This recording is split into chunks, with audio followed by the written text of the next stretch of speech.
حضور نے ارشاد فرمایا میری امت میں سے 70,000 لوگ ایسے ہوں گے جو بغیر حساب کے جنت چلے جائیں گے۔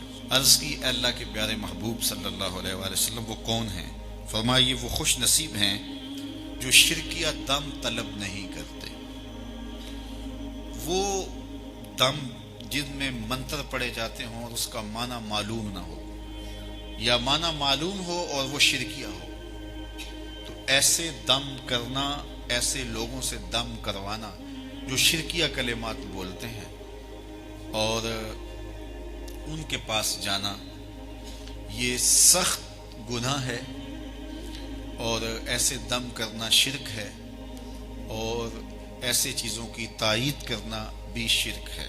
ہاں اگر قرآن مجید کے پاکیزہ کلمات کے ذریعے سے کوئی دم کرتا ہے تو اس میں کوئی حرج نہیں ہے۔ جس طرح صحابہ ایک سفر پہ گئے تو کسی کو سانپ نے کاٹ لیا تو انہوں نے سورہ فاتحہ پڑھ کر کے اس کو دم کیا اور اللہ نے اس کی برکت سے اس کو شفا بھی عطا کی۔ تو اگر قرآن مجید کے کلمات سے دم کیا جائے تو اس میں کوئی حرج نہیں۔ دم کبھی کوئی آ جائے تو کر دینا چاہیے، دم درود کی یہ دکان بھی ڈالنی چاہیے۔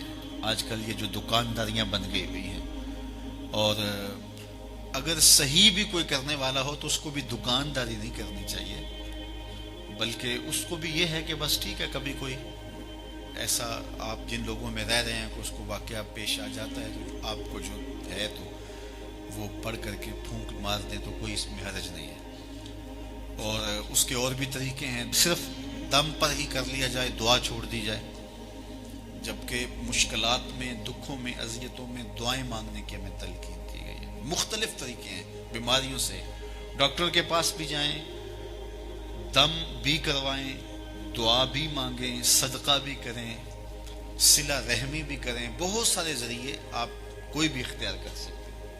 تو یہ ہے کہ ہر مرض کا علاج آپ جو ہے وہ دم ہی کروائیں گے اور پھر دکانداریاں بنتی ہیں، پھر وہ دکانداریوں سے مارکیٹیں بن جاتی ہیں اور پھر وہ ٹوکن بکتے ہیں، پھر کیا کچھ ہوتا ہے۔ تو یہ کوئی مناسب کام نہیں ہے۔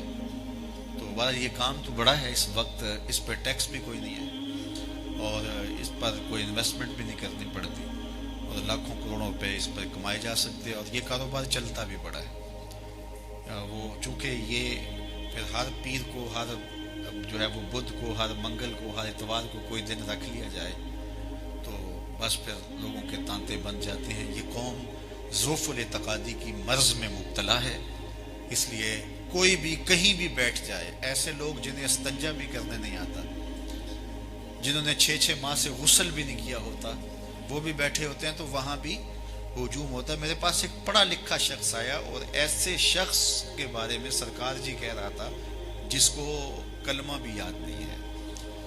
تو جہالت یہ نہیں ہے کہ اگر کوئی سکول، کالج یا مدرسے کا نہ پڑھا ہوا ہو تو وہ جاہل ہوتا ہے۔ بعض لوگ ڈگریوں کے باوجود بھی جاہل ہوتے ہیں۔ شعور کی دولت یہ اللہ کی عطا ہے، جس کو چاہے عطا کرتا ہے۔ میں نے دیکھا بڑے بڑے پڑھے لکھے، سمجھدار، سنجیدہ متین، بعض اہم عہدوں پہ فائز المرام لوگ، لیکن وہ ایسے لوگوں کے پاؤں میں بیٹھے ہوئے ہوتے ہیں جو جاہل، اجڑ اور گنوار قسم کے ہوتے ہیں، جنہیں بات کرنے کا سلیقہ اور تہذیب بھی نہیں ہوتی، جن کے بدن سے تعفن اور بدبو اٹھ رہی ہوتی ہے، 6 ماہ، سال نہائے نہیں ہوتے، تو وہاں جا کے بیٹھے ہوتے ہیں اور آسمان کے سمجھتے ہیں یہاں سے فیض ملا، یہاں سے گندگی اور غلاظت مل سکتی ہے، فیض نہیں مل سکتا۔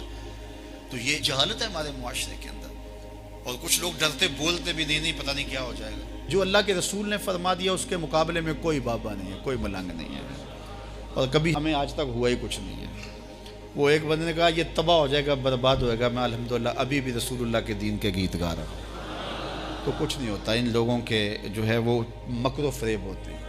تو فرمایا کہ ایک تو یہ رقیہ نہیں لیتے، یہ جو شرکیہ کلمات سے بھرے ہوئے دم ہوتے ہیں، ایک تو فرمایا وہ نہیں لیتے، یہ جو 70,000 لوگ ہیں جو بغیر حساب کے جنت میں جائیں گے۔ اور دوسرا فرمایا اور یہ وہ خوش نصیب لوگ ہیں جو بدشگونی اختیار نہیں کرتے، اور فرمایا کہ وہ داغ بھی نہیں لگواتے، بدن کے مختلف حصوں پہ مختلف داغ لگوا لیتے ہیں، فرمایا ایسا بھی نہیں کرتے، اور وہ اپنے رب پر ہی بھروسہ کرتے ہیں، اپنے رب پر ہی توکل کرتے ہیں۔